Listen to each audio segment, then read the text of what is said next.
শীতকালে আরেক জনপ্রিয় ফুল ডালিয়া। তো এই ডালিয়া গাছ ফুল বড় করতে গেলে যেটা করে অনেকেই, এই ব্রাঞ্চগুলোকে কেটে দেয়। যে শাখাগুলো বেরোচ্ছে এই ব্রাঞ্চগুলোকে কেটে দেয়।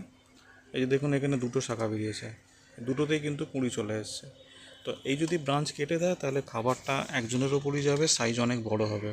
আর যারা সংখ্যায় ফুল বেশি নিতে চাইছেন তারা কিন্তু এই ব্রাঞ্চ রেখে দেবেন, তাহলে সংখ্যায় বেশি সংখ্যক ফুল পাবেন, সাইজ ছোট হবে।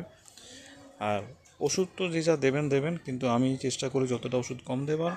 সেক্ষেত্রে একটাই সমাধান, ফ্রিজের ঠান্ডা জল, একদম হ্যাঁ, ফ্রিজের ঠান্ডা জলটা কিন্তু এতে স্প্রে করতেই হবে সন্ধেবেলা। কারণ এর তলাতে কিছু কিন্তু সাদা মাছির উপদ্রব আসে, কিছু সাদা মাছির উপদ্রব এরা আসে। আমি শুধু ফ্রিজের ঠান্ডা জলটাই স্প্রে করি। এই তলাতে স্প্রে করবেন, ওটা কিন্তু এই তলাতে থাকে।